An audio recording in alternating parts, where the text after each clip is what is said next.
Thanks for sharing and viewing this presentation today. The topic is discovering Neptune and disproving Vulcan, which are two of the astronomical discrepancies that have been seen and observed over time, where the theory about what's going on and the observed facts are not in agreement.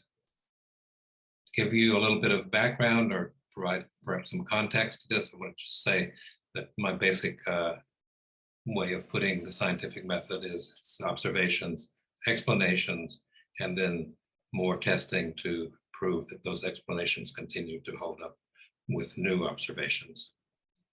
In the 2nd century, Ptolemy came up with this very elaborate view of the movement of the planets because he put the Earth at the center of the solar system, and since it's not, it required a very complicated explanation. That explanation was refined by Copernicus in the 16th century by putting the sun at the center of the solar system rather than the Earth. Galileo came along after Copernicus and started improving on the technology, building better telescopes, which led to more data about what was going on in the universe and in the heavens. And in the 17th century, Kepler used a lot of that data to build his 3 laws. The second one's illustrated here to show that the speed of planets around the sun varies. As planets get closer to the sun, their speed around their orbits increases and then decreases when they move outside and away from the sun. Of course, with this term, we've talked about Newton's law of universal gravitation, which is illustrated here. That was added on top of work that Kepler had been done, of course. Then the first observation that we want to talk about is Uranus. In 1781, William Herschel and his sister Caroline, through a lot of hard work, discovered Uranus quite by accident, simply by making a lot of observations. However, after they discovered Uranus, other astronomers quickly noticed that the orbit of Uranus didn't quite behave the way they expected it to if you were just looking solely at the Keplerian laws on orbital movements. So one of the explanations, of course, was maybe a planet was interfering with the orbit of Jupiter, and so the search for an 8th planet began. The orbital interactions between planets, where they're close enough to have a gravitational effect on each other, are quite complex, but it's simply Newton and Kepler that we're working with at this point to figure out those interactions. It took until the middle of the 19th century for Urbain Le Verrier to calculate the expected position of that 8th planet, which was eventually called Neptune.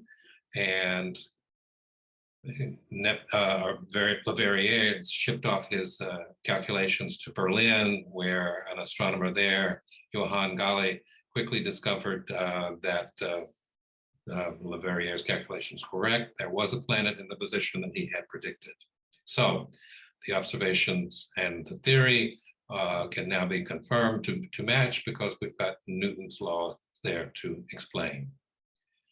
Then another discrepancy, which has been around for quite some time, which was the orbit of Mercury, which actually the orbit itself changes over time and it moves around the sun as well as the planet itself. To explain this precession, Le Verrier, the one who had discovered Neptune, and others began to postulate that maybe there was another planet near the sun that was interfering with Mercury's orbit. In 1859, Verrier actually reported, not observed, but reported that the object had been observed, and eventually this mysterious planet was called Vulcan. However, these calculations on Mercury's precession, or the orbital precession, were still left about 43 seconds per century unaccounted for. So we had this discrepancy, and we have another explanation.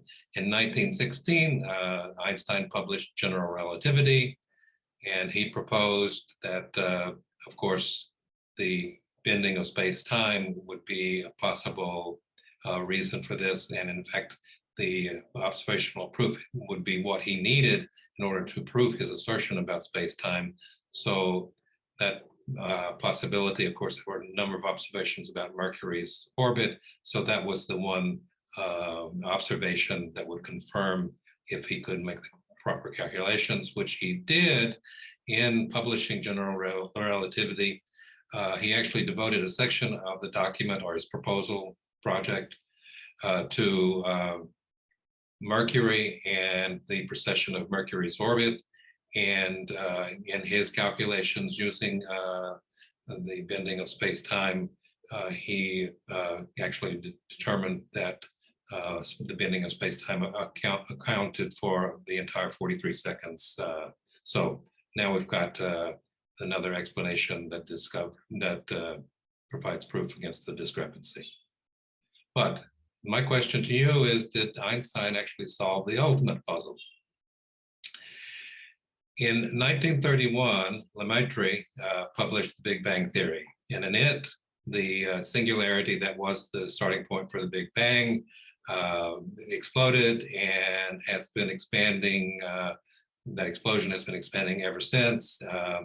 But as people worked over the 20th century with this information and with this idea, they calculated that, okay, the expansion is in place, but it's actually going to begin to decrease, and eventually it will fall back, the universe that is, will fall back into another singularity, and possibly we would have a bang, bang, bang kind of an idea going on.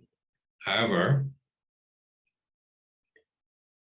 something comes along with a discrepancy.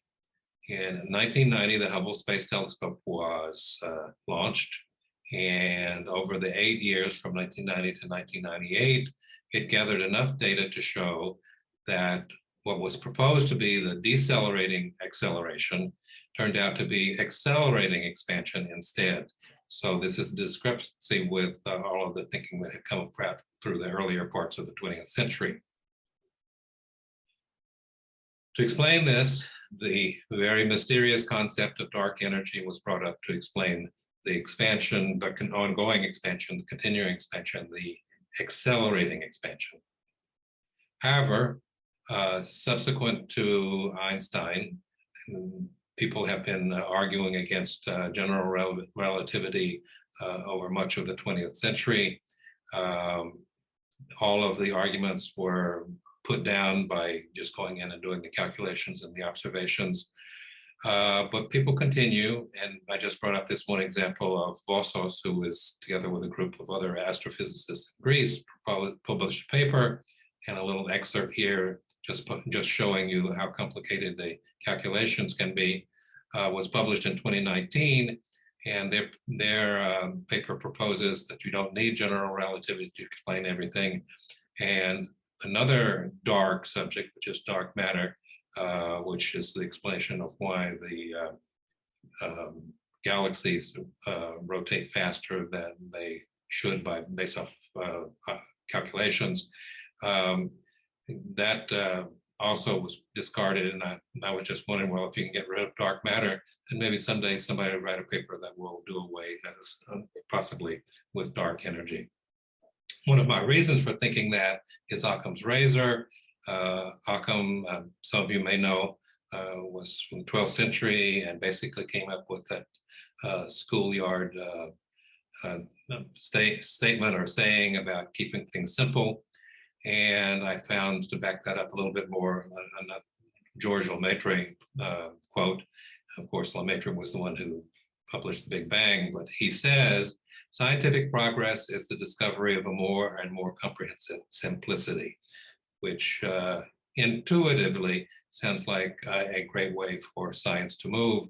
And so hopefully one day these mysterious things like dark energy and dark matter will at the very least be explained, and these discrepancies and how things are behaving in the universe will be explained as well. Thanks for your attention.